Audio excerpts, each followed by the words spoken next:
We are recording. So we want to thank Tom Shannon with the Germantown History Department for joining us tonight on the conversation of Lower Main Street. So I will have Tom take it away. Okay. Thanks, everybody. If you have any questions during the presentation, please type them into the chat function in Zoom, and we'll get to them right after the presentation. The opening frame there, that is right at the foot of Lower Main Street.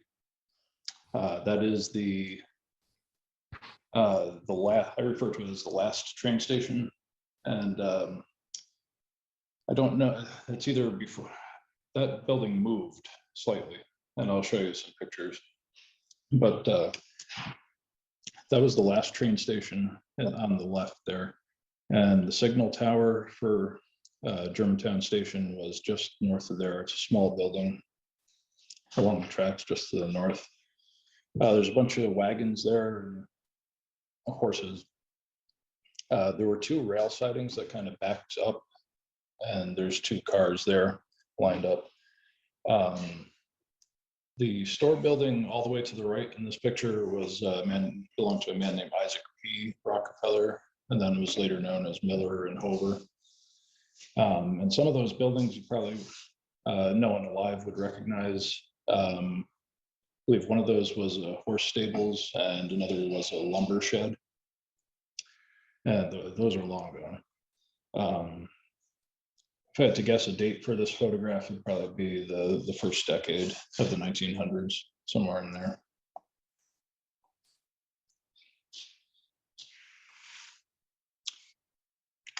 This has been on my historian's to-do list for a long time. This is New York State historic marker. Right behind the bank building, the empty bank building on Main Street going down towards the river. This marked the mill that was created by Johann Thiel Rockefeller, who was one of the, call him the late Palatines, emigrated here in 1733, I believe it was. And in the original titling of the land in 1740, Deal Rockefeller, more commonly known as Deal, he was not among the property owners on that 1740 division of land. And he worked his way to the point where he could purchase some land, and he purchased, in 1751, he purchased a small piece of land that connects, roughly about where today's Sunoco station is, and it connects down to the little creek that runs behind there. And there he built a grist and sawmill. And from that point on, generated a tremendous amount of wealth for himself and for his family. And by the time he died in 1769, he owned 10% of the original 6,000 acres of Germantown. And I mention him because his descendants, well, himself and his descendants play a major role in almost anything to do on Lower Main Street or anywhere on Main Street.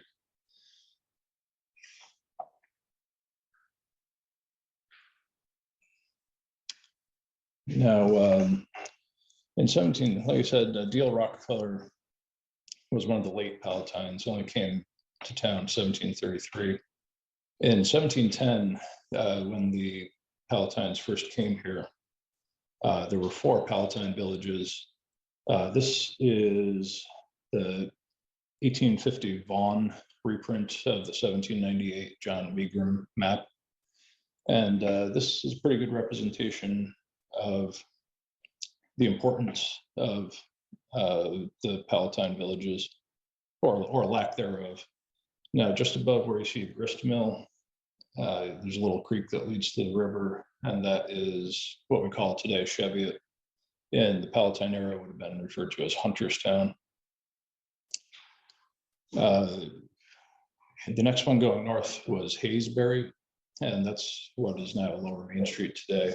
But as you can see on this map, even though Deal Rockefeller's mill was down there, and his son Philip Rockefeller's dock was there, roughly in line with Lower Main Street. It's not represented on this map. The most important village, both in 1710 and even at this time, 1798, was the old Queensberry village, and that's represented by the Reformed Dutch Church and the Lutheran Church, going just a little bit north. And then going north from there was the Palatine village called Ansbury, and that was another one. The map, John Megram, the map maker in 1798. There may have been some remnants of the village still there, but not notable enough to make the map.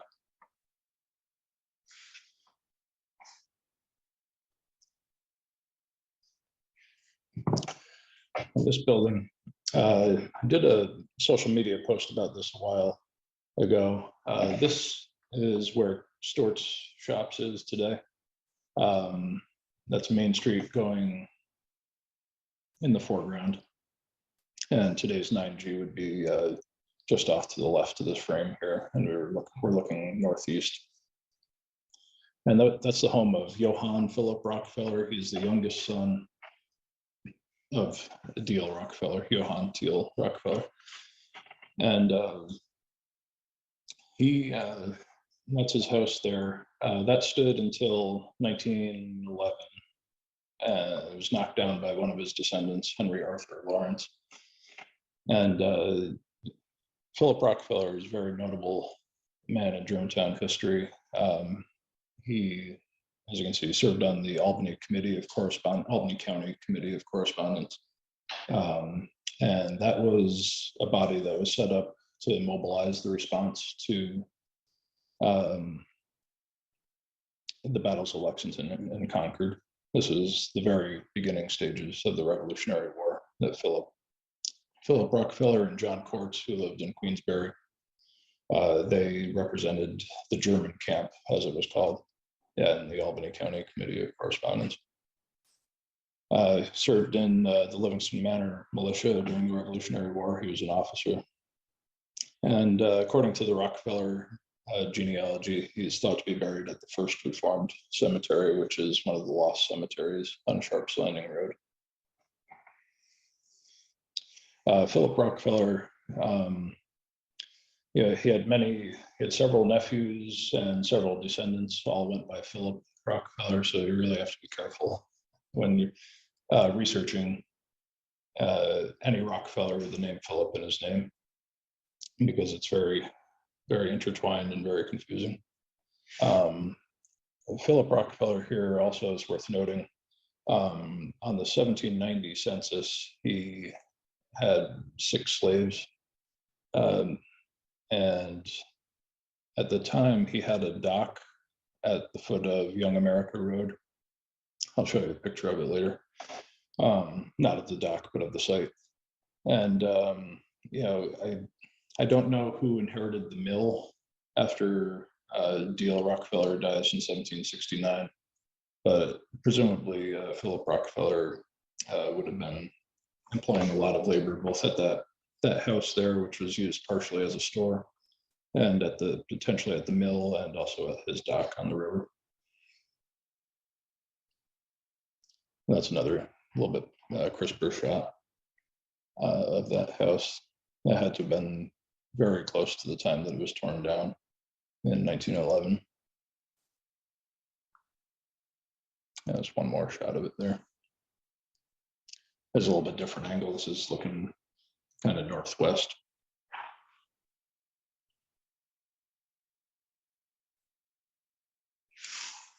This man, I talked about him quite a bit last month at the Reformed Cemetery walk. A man by the name of Josiahniskaran. He grew up in the town of Carlisle in Schoharie County.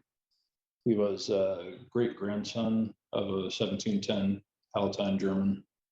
And I still, to this day, don't know what drew him back to Germantown.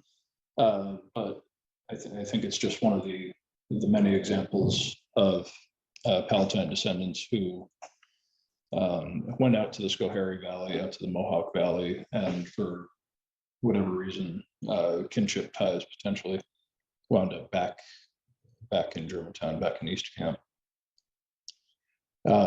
He was married to a lady named Mary Rockefeller, and his business started about 1848. He's about 20, he was a young man, 24 or 5 years old, gets into the freight business. And he, maybe not at first, but later would acquire the old Phillip Rockefeller dock at the foot of Young America Road. Held many offices. He was always in the later newspapers. He was a lawyer, but his main business was moving freight. He's always referred to in the newspapers as the Honorable Josiahniskaran, except in some of the more partisan newspapers.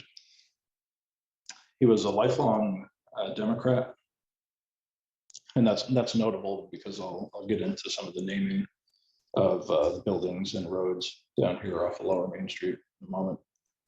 And this just a list of he was one of the three men who chose the site of the current Reformed Church. He was involved in the Reformed Church. He also seems to have had a hand in designing the layout of the cemetery, the Second Reformed Cemetery. The Columbia Republican was a newspaper, as you can tell, aligned with the Republican Party in the second half of the 1800s. And they referred to him as one of the solid men of Germantown. That's despite him maintaining his affiliation with the Democratic Party. Now, you'll see him also on maps and deeds from North Germantown because he was him and John Green, another Lower Main Street guy that I'll profile shortly. They went into business together, and they leased land up there in North Germantown and applied for a patent, I believe, to build the ice house. And Josiahniskaran also, while serving as town supervisor, he had a big hand in opening the town dock at North Germantown. The Half Moon Anchorage building was built in 1879. And it was the public dock, and it was also leased to private business in those days. And Josiahniskaran often would be the person who would lease that dock to, because the dock at Main Street, the old Philip Rockefeller dock, is pretty marginal as far as being able to get a large boat right up close to shore. North Germantown's, it is now, and it was then, a much better harbor to launch large boats out of. So he would lease that for typically about 3 years at a time. They would lease it for, and it would be for in $1,500, $1,600, $1,700 or so to lease the public dock for 3 years. He's also there was a Germantown fire insurance company that he was part of, and before that time, it was kind of rare to hold insurance in case of fire, and it just gives you an idea. He had his hands in a lot of different things in town, and that name in Young America still graces one of the roads down there off of Lower Main Street. That's Josiahniskaran's house, the house he built. He put the addition on. I believe this was his wife Mary Rockefeller's house prior. I believe it was inherited through the Rockefeller family, but the bump out to the right was built during Josiahniskaran's time, sometime in the 1860s.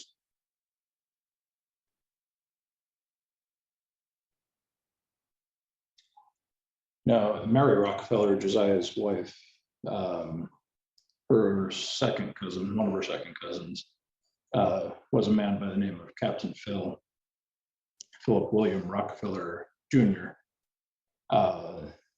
He did not hold any military office, His father was a captain in the Navy during the War of 1812. He himself was a riverboat captain who liked to go by the name of Captain Phil. He served a couple of terms highway superintendent and several years as town supervisor as well.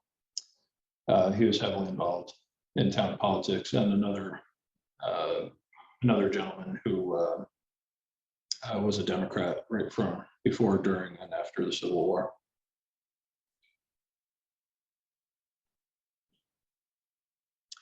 And that's Captain Phil's house. That's 44 Main Street, right at the curve in Lower Main Street there. You can see it had a cupola. He was also in the freight business as well, and a lot of the houses down here off Lower Main Street had cupolas of that kind at one time, and it's just a reflection of how many of the people who lived down here were connected to the river, whether they were involved in the freight business or the railroads or what have you.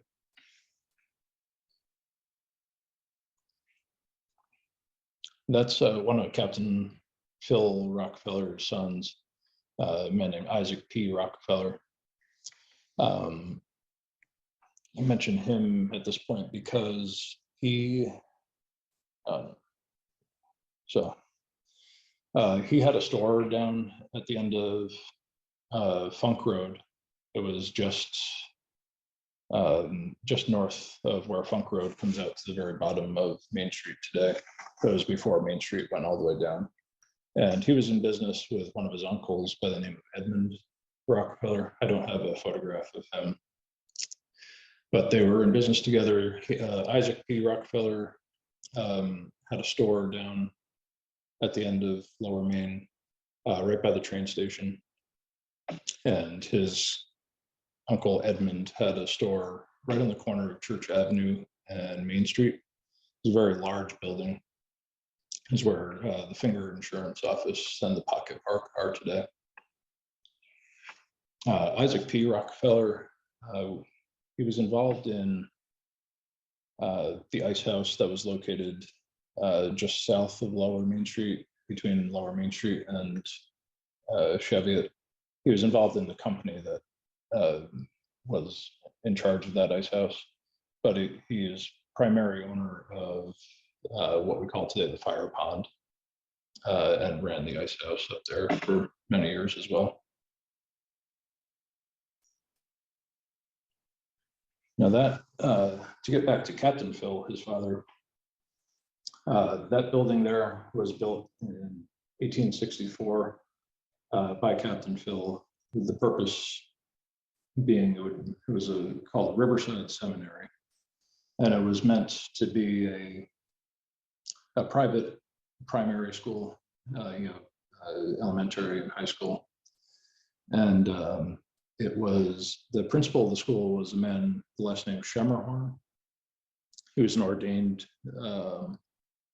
he was a Reformed minister who came to town, and he was relatively young compared to the Reformed minister at the church, who was still up on the hill at this point. It wasn't on Church Avenue like it is today. And Reverend Shemmerhorn, who was principal of the school here, he would preach sermons on Sundays out of the schoolhouse here. And then it got to the point where he was drawing bigger crowds to the seminary on Sundays than the Reverend at the actual Reformed church on the hill where the cemetery is. So he was out drawing the established minister. And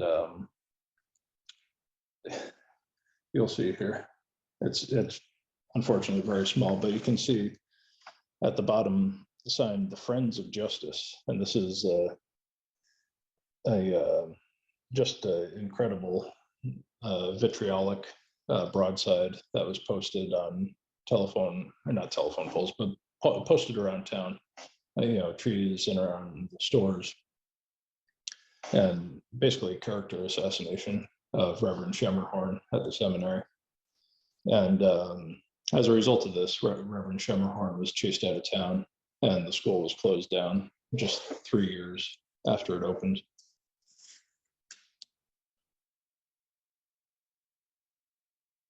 And Isaac P. Rockefeller, I showed you this picture just a few slides ago. That's his report card from the Riverside Seminary.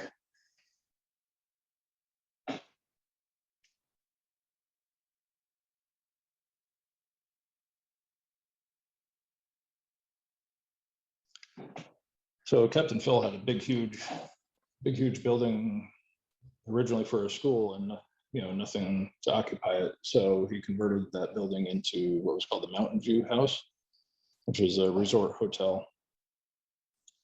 And that's right at the corner where the bank building is now, and it stretched into where Sunoco is now as well. That's Lower Main Street in the foreground, and 9G. Today's 9G would be off to the right of that photograph. And this building, the Rockefeller Family Association met here in 1905, and this building was one of many buildings that burned down in the first decade of the 1900s and the 19-teens as well. That's right around 1908 is when the Germantown Fire Company was organized. And there was just a tremendous amount of fires around town, both before, before 1908 when the fire company was founded, and in the decade or so after.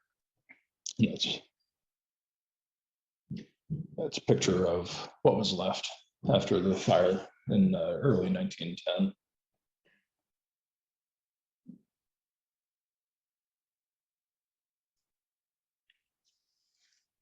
To get back to that phrase, Young America, that I mentioned earlier in reference to Josiahniskaran, Young America was a faction.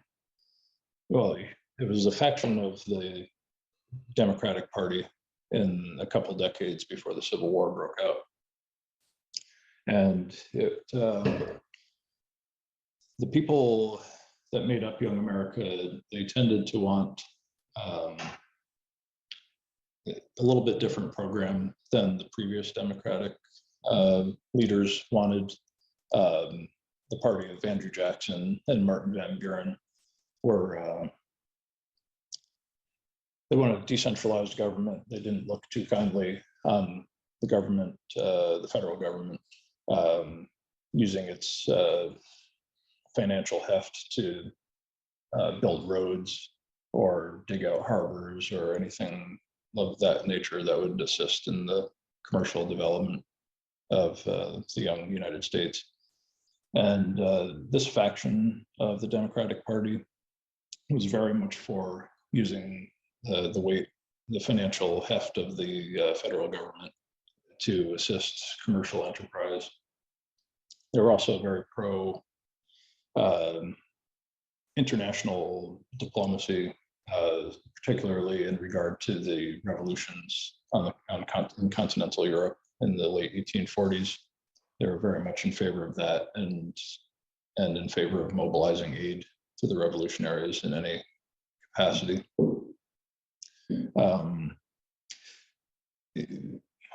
Some of the right, it was also a cultural movement as well, as some of the writers associated with Young America in one way or another were Walt Whitman, Herman Melville, Nathaniel Hawthorne to an extent. And these advertisements here, they're for the clipper ship called Young America, but the ship is named after the political movement. And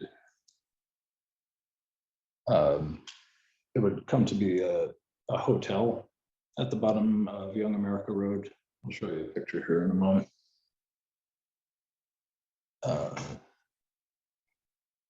Let's see. Now this, it was difficult anywhere in the rural North. It was very difficult for any Democrat to hold to their political convictions in the decades just after the Civil War. They often tarnished, by the association with the Confederacy.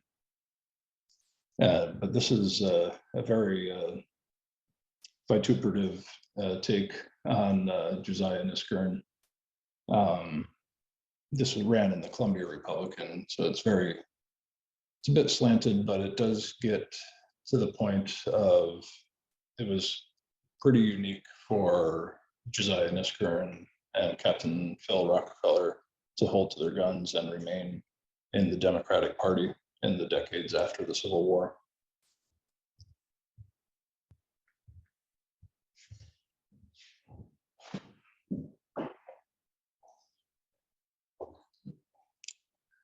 Now that is the Young America Hotel. That's right at the very bottom of Young America Road.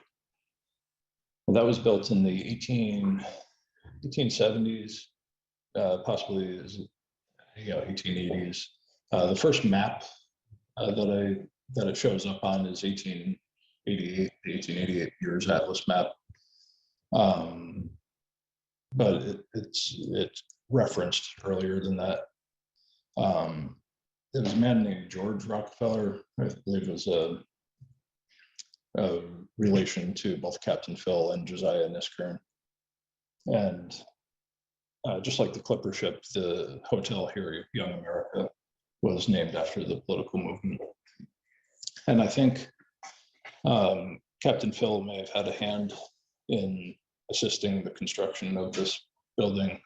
And I think that naming that hotel, if it had any symbolic importance at all, I believe it was Josiahniskaran and Captain Phil Rockefeller's attempt to kind of associate themselves with a relatively progressive faction of their party in the years before the Civil War. An attempt to put as nice a gloss on their political careers as possible. Now that looks like a torch there at the peak of the roof there. The roof of this building burned, supposedly caught fire from the coal of a ember from a passing train. And that was in the early years of the 1900s as well. One of many fires in those couple of decades. And that's another shot of the Young America Hotel. You can see it had a porch that wrapped pretty much all the way around the building there. And Young America right on the front of the building.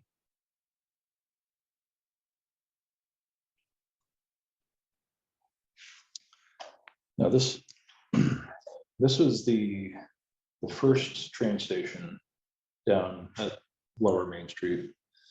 This was on the west side of the tracks. And the records are a little bit fuzzy. According to an old Walt Miller article, the former town historian, and also according to Dale Flansburgh, who was a railroad aficionado, lived here in Germantown, passed away maybe 10 years ago. According to both of them, this building dates to 1869. Passenger rail service from 1851 to 1869 was at East Camp, now today called Chevy. But the inconsistency is that the 1858 Years Atlas map shows Germantown Station as being there in 1858. And I haven't reconciled that discrepancy yet. But in any event, this station was the first station at Main Street. It wasn't at Main Street because it was right at the bottom of Young America Road. And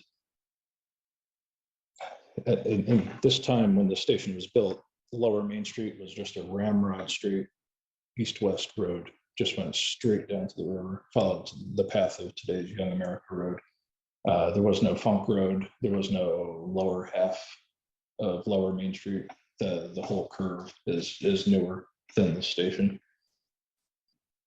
Now, the station burned in, I believe it was October of 1898, burned down. And the successor station was built on the east side of the tracks. But that location is notable because that is more or less where Philip Rockefeller's dock was. Philip Rockefeller's dock was there by 1767 at the latest. And it's where Josiahniskaran had his initial, used that as his initial base for freight operations.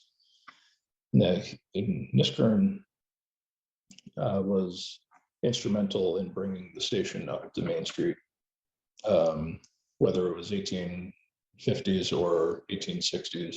Niskaran knew that Rufus Lasher, who owned the building that the railroad leased down in Chevy, he knew that Rufus Lasher didn't want to give the railroad any more land to build a big elaborate station like that. And he offered the railroad land, that land there, the old Philip Rockefeller dock, to build a station on. And that's what brought service to Main Street.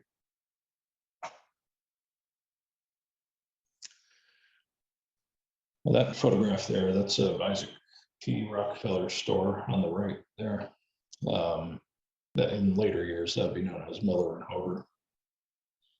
You can see the rail siding. There's only one car at that time. Some of those buildings there in the far distance, you can see Josiahniskaran's house is up there in the trees in the distance. And one of those houses way far in the distance, if I zoomed in, I could show you, fell down about 20 years ago, where they just collapsed and crumbled down the side of the hill. The couple of buildings, small buildings, just to the left of Isaac Rockefeller's store there, I think they were stables and lumber warehouse, the lumber shed, and the train station, or the train signal, is there as well. That's a receipt for Isaac P. Rockefeller store there. The customer was Big Sam Sheffer. Dates August 2nd, 1904. Sam Sheffer had a big farm off of today's Maple Avenue extension. And you can see just a tremendous amount of lumber for $17.08.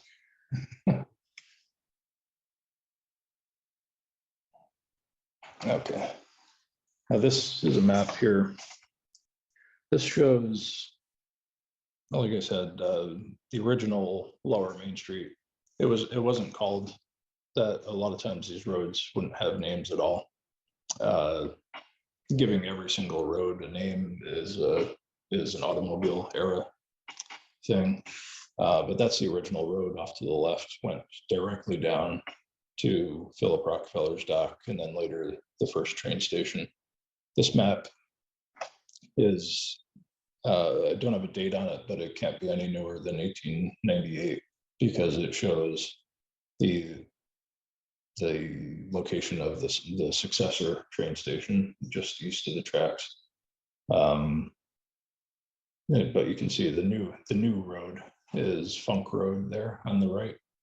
You have that initial curve over and then curve down, and the new road in that photograph is Funk Road. And it's pretty much the building on the corner there at the bottom of Funk Road is Isaac Rockefeller store that I showed you in the previous picture. And this is, like I said, the train station there was moved a very short distance to the south and years later. But this is, I believe, in its original location on the east side of the tracks, pretty much right in front of the foot of Funk Road.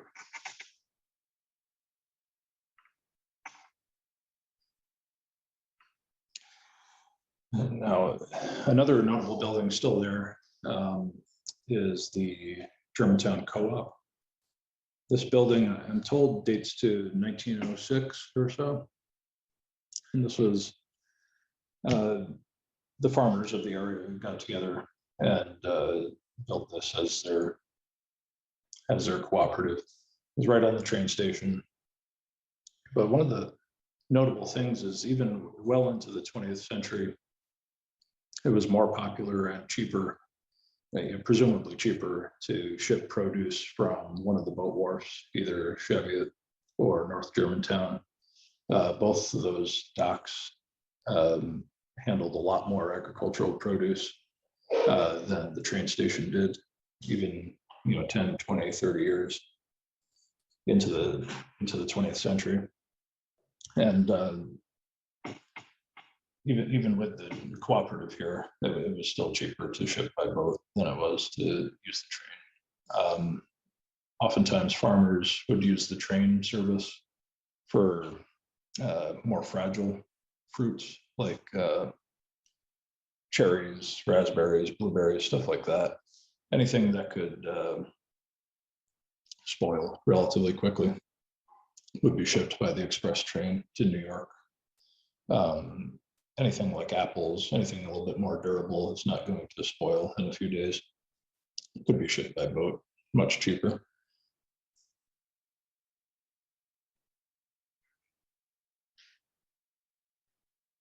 That's going to go through a series of photographs of the station. This, I believe, is after the station was moved just a short distance to the south. It was moved because it was moved to accommodate that rail siding that runs right in between the station and the lumber shed, coal shed, whatever that is on the left there. Also in the background is one of the two cold storage buildings that people would remember, but there also was where that cold storage is. There also was a predecessor cold storage that burned down, another one in the first few years of the 20th century. And there's the other cold storage building that people would remember. This gives you a good look at the rail sidings. There was space to park two rails right next to each other. It could hold about 10 cars each, and you could still have a space on a siding to go right around them. On the front of the co-op building there, you can see there was, I'm told parts of that are still in the building up in the attic. I'm told it was a hay lift, but that's what it looked like when it was operational. Yeah, that's just what I've been told. Miller and Hover there, that's the successor to Isaac P Rockefeller's store. And there's Funk Road all the way to the right in that picture. The car coming down the hill. And by the time this was taken by Walt Miller, I believe 1928. By this point, you still have the signal tower, but it's starting to look a little bit more like, how it looks now. All right, so these photographs, this one and the next one, I think will demonstrate the movement of this train station. You can see there on the southern porch of the train station, a bunch of barrels. That's, it serves passenger, but it also served a lot of freight business as well. You can see all those barrels. If you look closely at the Isaac P. Rockefeller building, the Miller and Hover building on the right, keep an eye on the number of windows. You can see this is going to be pretty much the same shot just a few years later. And you can see the station was moved just a very short distance to the south. And from that angle, it blocks about half of the Miller and Hover building.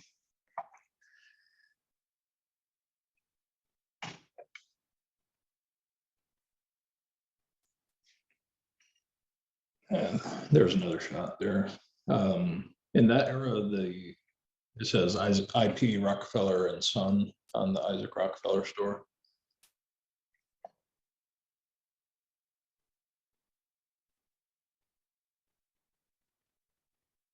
And there's another shot, and it's maybe a little bit hard to notice today when you're down there, or if you're, on the access path. Looking north from there, it can be a little, because of how much it's grown up, it can be a little tricky to see just how much the old Phillip Rockefeller dock and original site of the train station at Main Street, just how much that juts out into the river. But you can see it really well on the left side of this photograph.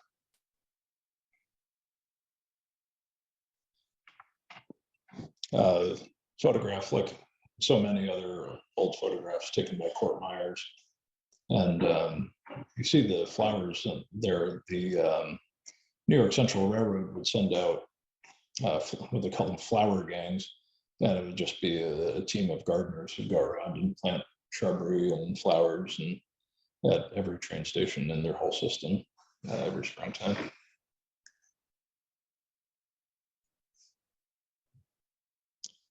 Now this is a great photograph. It was in the unknown pile for a long time, and I think I have it figured out. We have the date on it, which is very helpful because a lot of these buildings come after, slightly after this. This is September 1905. The original cold storage building down at the end of Main Street burned in 1904. But we still have the signal tower, and we still have the train station just east of the tracks. And that building off to the right, jutting into the river, is the ice house. That was between Chevy and Lower Main. That ice house was incorporated by Edmund Rockefeller, who I mentioned earlier. By the way, I just got a ledger book donated just 2 days ago from his store at the corner of Church Avenue and Main Street. One of his other business ventures was down here at the ice house. He was in business with a man named Christopher C. Coon, who I profiled both of those guys last month at the Reform Cemetery walk. We don't have any. This is as good as it gets as far as pictures of that ice house. That was built 1882, roughly, is when they went into business. So that building presumably dates to about then. And there was a small fire there in 1907, damaged the building, and it was dismantled and auctioned off. All the lumber was auctioned off piece by piece in 1913. But this is the best photograph that we have of it. We do have another photograph from Chevy looking north at it, and you can sort of see it. But this kind of gives you the full scope of how big that building was.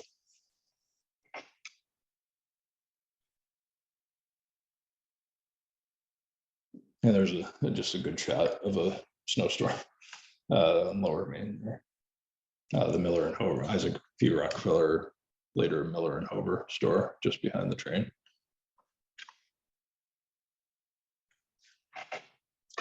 There was also a barrel shop down here, just a little bit north of the co-op there, and that was a necessity when Germantown and surrounding towns were primarily apple orchards and other fruit agriculture.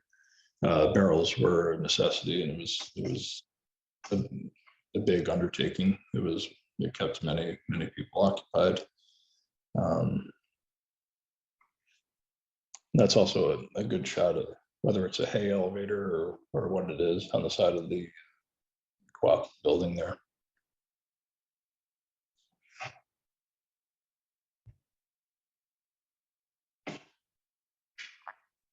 Here's another shot looking south. I presume this is after 1913 because you can see the site of the ice house. and it's empty. And the other thing you can see in the distance in this photograph is the Chevy Steamboat dock, and that was built in late 1911. So that's probably the time frame we're looking at. There's cars there, so it's later, but that's, you know, narrowing down the years is always tricky, because you're looking for buildings when you have a reference when a building was built, when it was torn down, and you know, remarkably open along the side of the railroad there.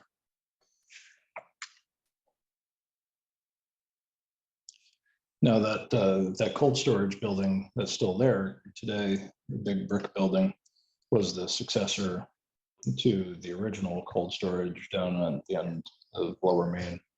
And that was built by a man named John R. Green, I mentioned earlier, in reference to, he went into business with Josiahniskaran at North Germantown as well. But he also built the original cold storage here. Hudson Valley, both Hudson Valley Cold Storage and Germantown Cold Storage Company were conglomerate. You know, they had several investors each. I don't know the exact build date for this building, but it would have been sometime after 1905.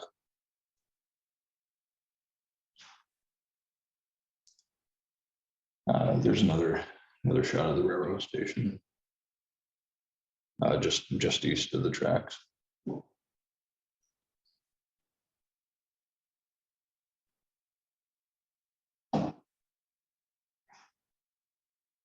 I believe that's the picture I opened with there.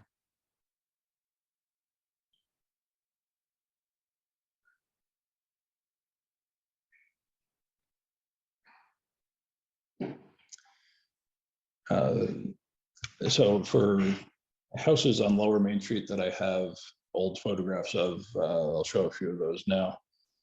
This is Captain Phil's son, Philip William Rockefeller III, but often referred to as Philip Rockefeller Jr., mistakenly.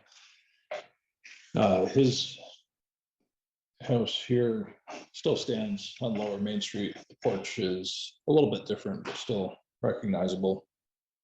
You see it looks like there's a sidewalk there, and a bunch of relatively young trees there.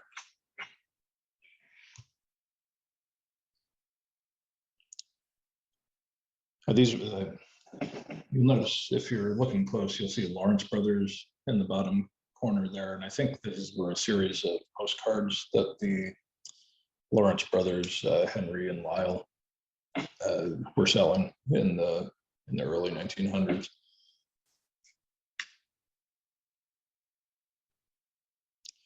That lady there is Rosanna Rockefeller. She was a sister of Captain Phil's, I believe. And her husband's name is Louis Pulver. That's in her house. That's on Young America Road. I believe that's 44 Young America Road, right next to 44 Main Street. In later years, it was the residence of Thompsons Coons. And that's another photograph of that Court Myers for. And the trim is very similar to on the fascia trim on the west side of the building, west half of the building. Very similar to the fascia trim on the Young America Hotel.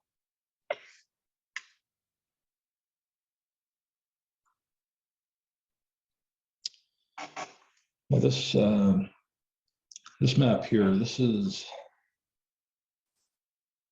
if you see, it's, I'm sure, hard to read, but the Miller and Hover building is right here. This is Isaac Rockefeller's store. This is the new road. This is Lower Main Street as it curls down as we know it today. And the railroad station's here. Railroad tracks are here. Hudson Valley Cold Storage is here. And this road here, the road itself is labeled Jeremiah Lasher. That's important because I'll show you a newspaper article here shortly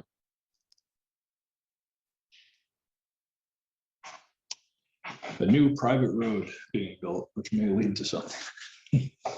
And it talks too about Jeremiah Lasher. This is 1905 from the Columbia Republican, right in the middle there. The roadway was private, but mentions that there was discussion of a public highway connecting Germantown Station, which is what Lower Main Street was commonly called at that time, down to Chevy. It mentions that it had been discussed for a long time, and that Jeremiah Lasher's Road maybe like a first step towards opening that up. And I believe the Jeremiah Lasher's Road connected to roughly to about the site of the ice house. Arthur and I have kicked this topic around a little bit, but it crosses today what we call River Ledge right away, and Disher Lane. At one time they were connected, and there's a road that bisects those two, comes down off the hill and crosses River Ledge Row and goes down to the tracks and tapers down to the tracks. It has an old retaining wall that very gently leads down to the tracks, just a little bit south of Ice Dock or Ice House. And I believe that's Jeremiah Lasher's Road.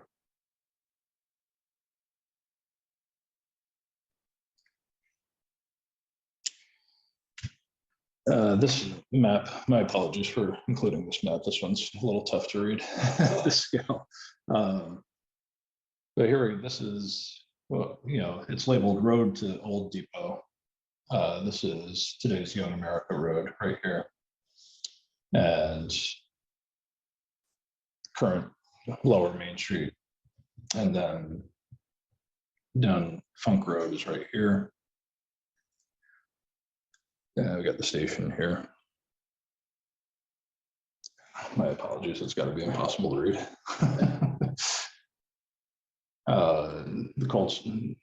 The cold storage building at that time called Valley Storage and Produce.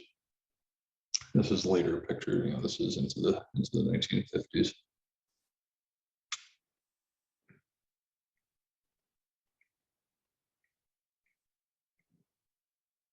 And there's John R. Green, who I mentioned earlier, built the original cold storage, the predecessor of the one I just showed.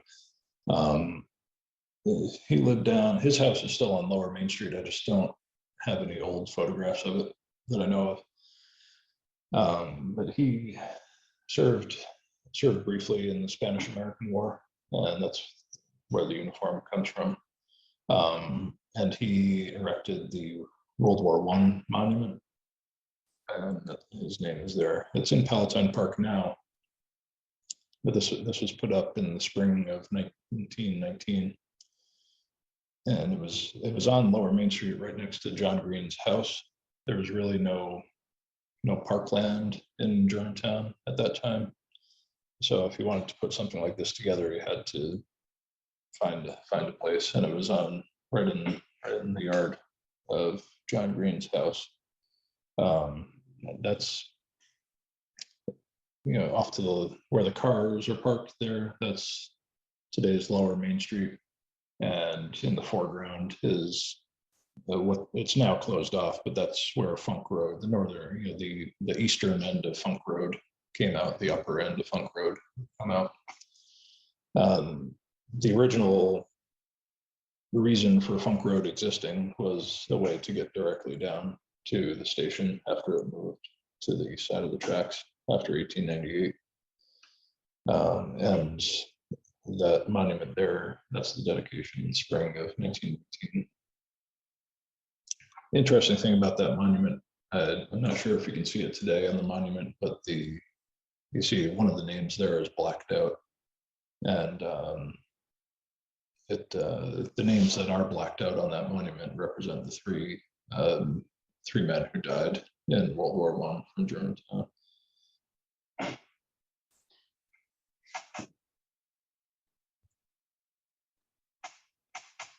Okay. Many crazy incidents along the railroad over the years. Start with this one's from 1866, and a group of men described as Fenians or roughs. Fenians. If you remember from history, just after the Civil War, many of the Irishmen who fought in Union regiments, so some of them came up with the idea to invade Canada as a way of convincing the United Kingdom to grant Ireland its independence. And, I'm sure that's why the Columbia or the Poughkeepsie Eagle thought that any group of hooligans on the train may have been Fenians at this time. And they got on the train up near Albany, and it mentions Catskill Station. Catskill Station was where Greendale Road off of 9G by the radio towers, that goes down to what was called Catskill Station. People would get off there and take a ferry over to Catskill, and that's why it was called that. Between Catskill Station and Germantown, one of the men, they were causing trouble. They were trying to basically destroy the milk cans that were on the train. They're also fighting with each other, and one of them got thrown out of the train between Catskill Station and Germantown. And presumably, it refers to undoubtedly instantly killed. And the fight mentions the fight continuing at Germantown Station, and then at Tivoli, I believe they found another gentleman dead there, his entrails. Yeah, the conductor of the train states that the entrails of the man who was put off at Rhinebeck were hanging out. So 2 guys died in whatever kind of brawl or whatever this was in June of 1866.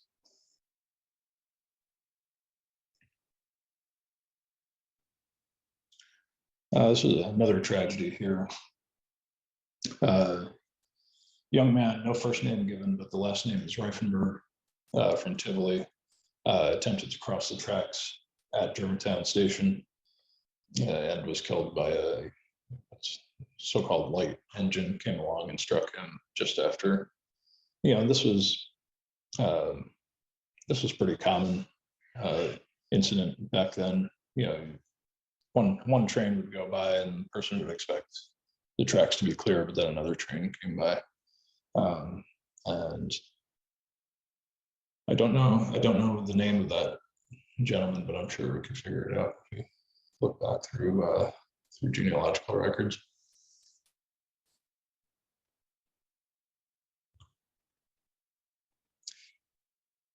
This was another strange one from 1903, February 26, 1903.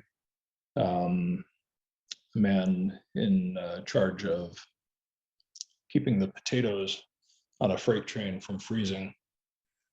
He had to tend to the fires in each car. And he jumped out of the one car to go back to the caboose, and the train going faster down the same track came behind and smashed into the back of the train he was on, and he was killed instantly.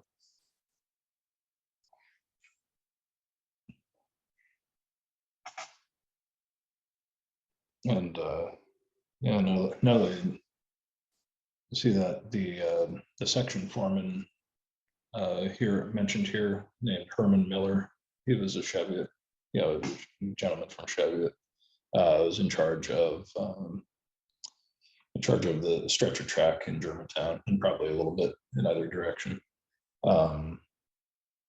He and many other men from Chevy were involved in the railroad, and from Germantown in general were involved in the railroad.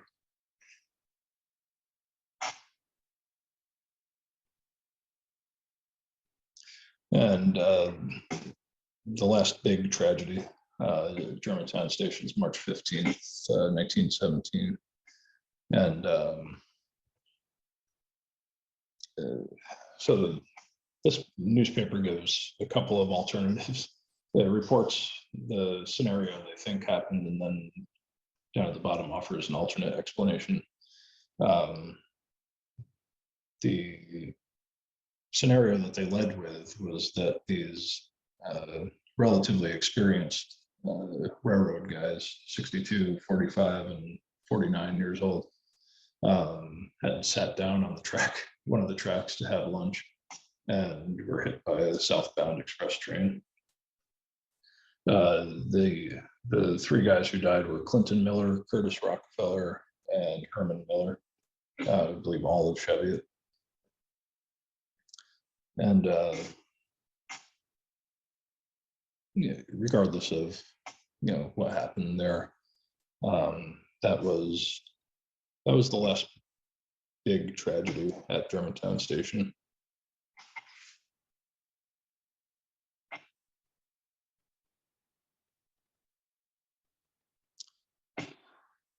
This photograph is the last photograph that I have in the Germantown History Collection. The date on this is 1959, and don't know the exact date when service ended or when the station was torn down, though I think it was in the late 1960s. But that's the last photograph I have of it. Chronologically last.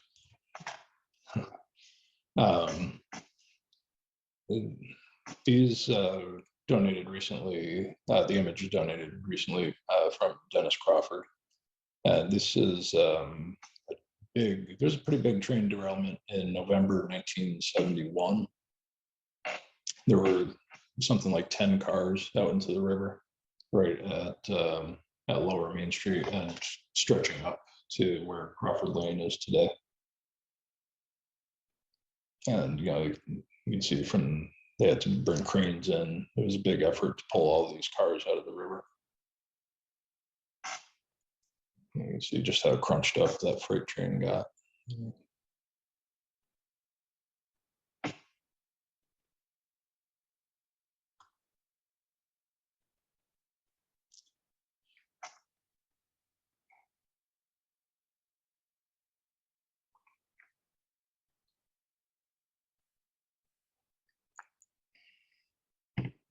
And there's the Germantown Cold Storage Company, and Miller and Hover, and the co-op off to the left, and the train station off to the right there. In 1997, the corner of the Germantown Cold Storage Building, all the way to the right. These were donated by Kathy and Martin Overington recently. There was a fire in that building at some point, possibly multiple fires over the years. May have compromised the structure. The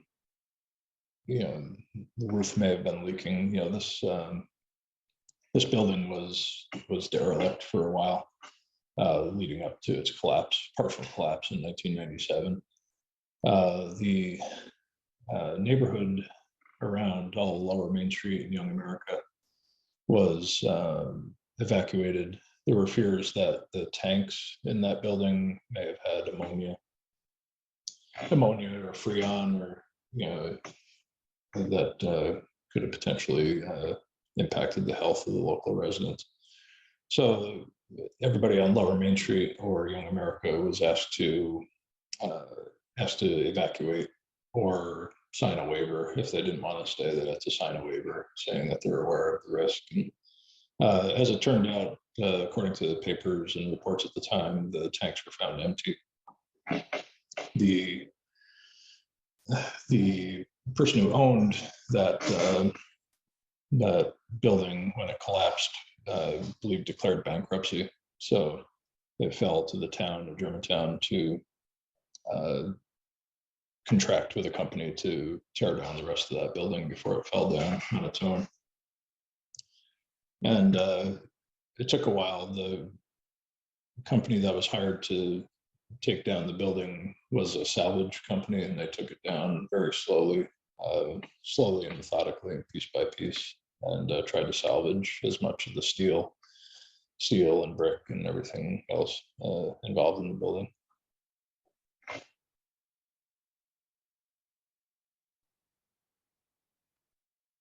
All right. That brings us up close to modern day. I cut it off at 1997. Looking forward to your questions in the chat. I'll look at those shortly. If you have any further questions, you can email the Germantown History Department at the email address you see there. You can find us on Instagram at Germantown History. You search for Germantown History Department on Facebook, or you can go to our website, germantownyhistory.org. Thank you. I do have some questions, so I'll bring it up here. Okay. So Lori Weber had said they found some report cards for Rockefellers. Yeah. Mom and dad live in the house, so that's good information. Yeah, well, that house is often around town referred to as the Weber House, but I call it Captain Phil's house. No disrespect to the Webers, just I usually refer to the house by its original inhabitant. That's right. When did the train service to Germantown end? I don't know the exact date, but I think it was mid to late 60s. Okay. Oh, was there? Oh, okay. 1960 possibly. So, Society passenger service. The Chevy ended in 1968. The passenger service to Chevy ended in like 1868. 1968 is definitely possible year for service to Main Street terminating. So there had been something you were talking about, Jeremiah Lasher. Would that be Jeremiah Lasher, 1859 to 1930, married to Catherine C.C. Glosser? Is that the name right? I think that may be his father. I think that may be the father of the Jeremiah Lasher that I've been talking about tonight.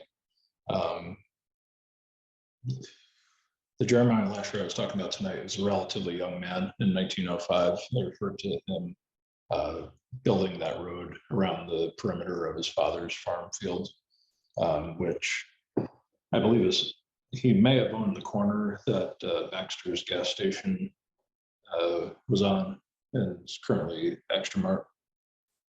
From there, all the way well down into Woods Road. Jeremiah Lasher's house, I believe, is gone, but the foundation's probably still there in the woods or brush back in there. And a barn that belonged to him still stands where Woods Road comes out onto 9G.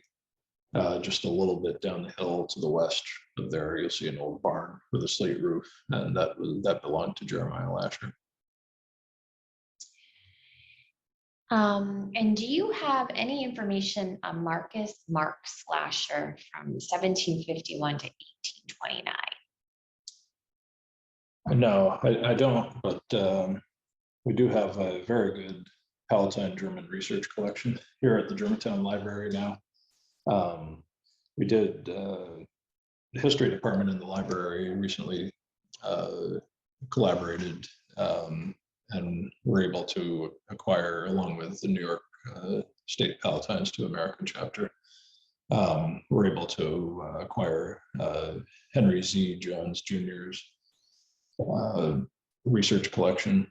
So we have nearly 900 books and many periodicals and softcover books as well, and letters relating to Palatine German genealogy and ancestry.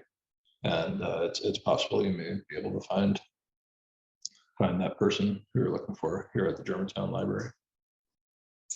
And then we had, what was Rosanna's relationship to Phil? Rosanna Rockefeller, I believe, was a sister of Captain Phil Rockefeller, and they ended up building their houses right next to each other.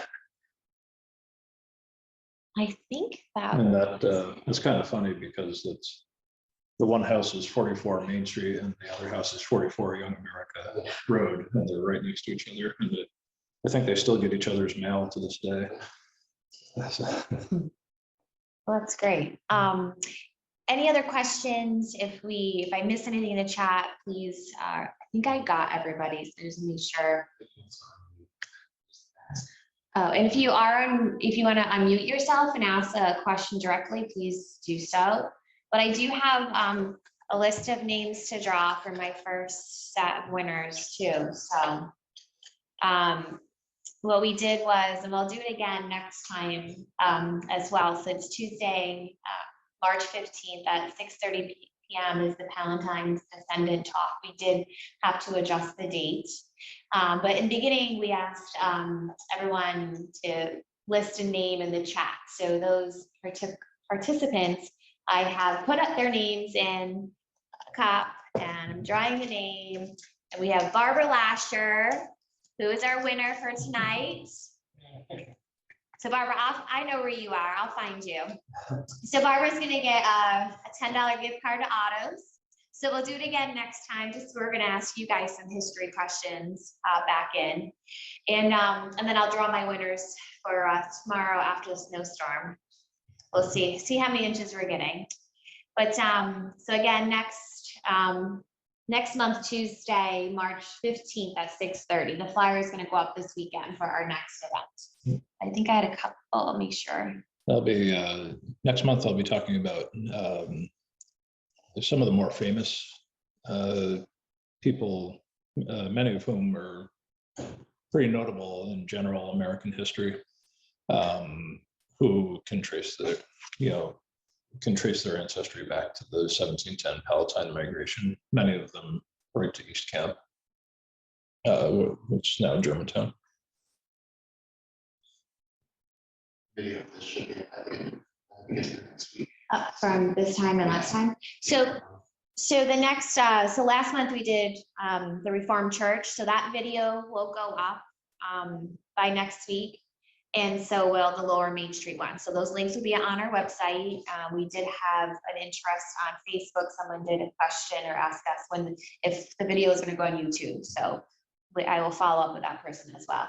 But yeah, so any other questions? Everybody wants to come live, unmute yourself, ask Tom a question directly, be great. If not, we'll see you guys next month. Have a good night, everyone. Thanks so much. Take care. Have a good night.